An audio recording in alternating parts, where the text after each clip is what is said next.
To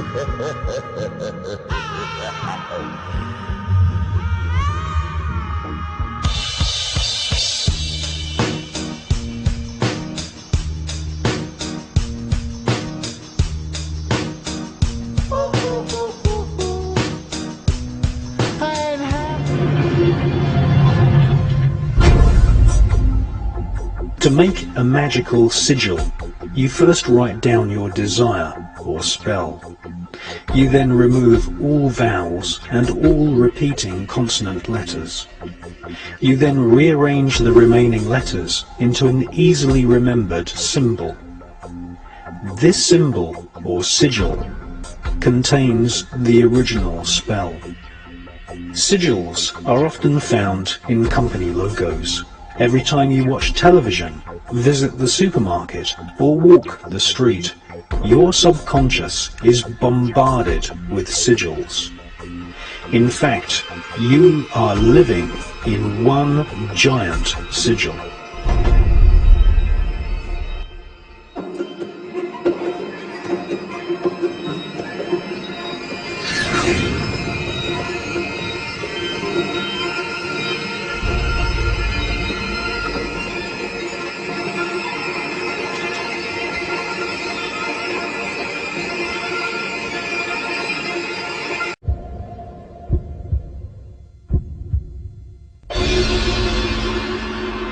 Symbols are used by Masonic lodges, witch covens, Satanists and alchemists to directly access parts of the brain which respond to strong shapes and colours.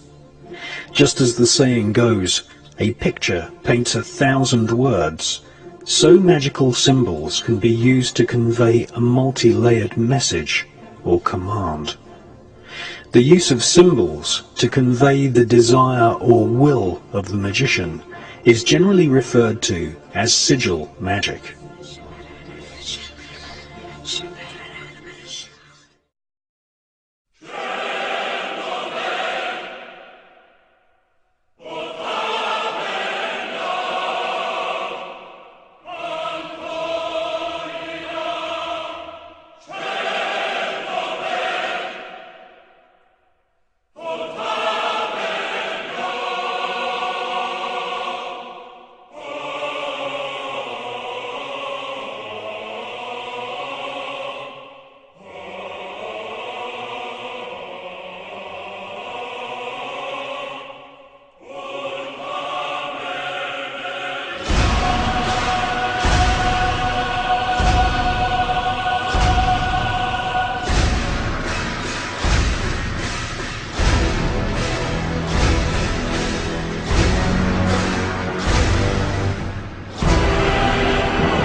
Hello, this is Jenny in the Sanctuary on Esoteric Online. This week I've got Steve Mitchell with me, who's becoming a bit of a regular feature on the show, and today he's going to talk to us about earth energies and ley lines. Hi, Steve. Hi, Jenny. If you could perhaps start by telling us a little bit about the history of ley lines, because although obviously they're ancient in origin, they were only really rediscovered at the beginning of the 20th century, weren't they? Yeah, it's kind of crazy, all this rediscovering things. It's a bit like Columbo kind of finding America, isn't it? You know, people have been there before, people have been there a long time. I think the issue with all this kind of esoteric, if you like, or occult as it's labelled, which just means hidden, knowledge is that it is literally hidden. People kind of either hide it or it gets hidden for a number of reasons, whether it's religious, whether it's spiritual, whether it's persecution. So the knowledge of ley lines has been there since ever, forever. The dawn Absolutely, of time. the dawn of time, and I'll explain why in a minute. 1921, I think, is where you're roughly referring to Alfred Watkins. He wrote a book called The Old Straight Track. He noticed that certain important landmarks seemed to be in a straight line, hence the Old Straight Track. Now, when you're talking about landmarks, you're talking about prehistoric sites, aren't you? Absolutely, and kind of not as well, because then there's another key in.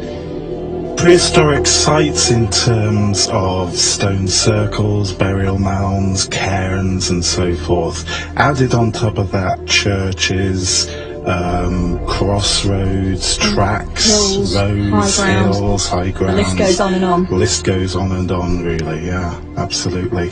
It all really ties into this kind of weird word, ley and lay. Do you know what ley means? Well, in my extensive research that I carried out, it's something to do with a bit of cleared land, isn't it, in a straight line? It's a cleared land, yeah, that's one of the keys. It also ties in etymologically to the word bright or light or bonfire, bell, lay. Right, so it's got the fire connections as loads well. of hidden things. And that's kind of one of the keys that a lot of people started off with, I suppose. I think you've kind of come across your own fortune, haven't you? That's right, yeah. In the Goatfoot God, I think she was one of the first to put forward the more mystical side of the ley line, and the fact that there could be a power or an energy attached to it. Yeah, that's the kind of key, and the key to the lights, he felt, tied into the whole kind of idea of surveying the roads, surveying the countryside, that you could put fires up on the top of hills, and that would give you a point to reference to. Fire between two hills, big bonfire, if you like, fire in clearings, all that kind of things. The earth energies, for want of a better word, the whole kind of earth, the idea that these energies follow these lines, like you say, came a little bit later, in a way, and yet probably also came a lot earlier. Yeah, I mean, 1935, I think it was, Arthur Lawton started dowsing, or coming up with the idea that you could dowse the lines as well. Yeah, dowsing again, it's a little bit of a mystery, isn't it? What is dowsing? What's it all about? You know, what are you contacting when you're dowsing? That's a whole of an interview again, isn't it, I think? Well,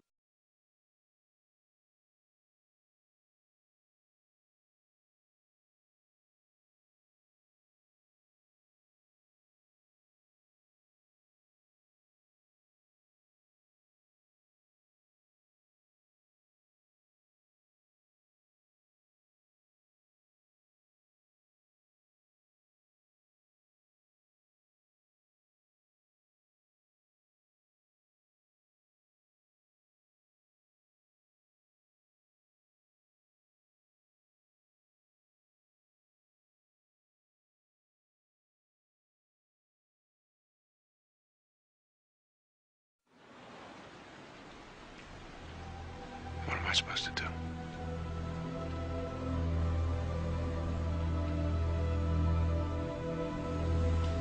Go to where people are. You won't have to look very long. It's all right to be afraid, David, because this part won't be like a comic book. Real life doesn't fit into little boxes that were drawn for it.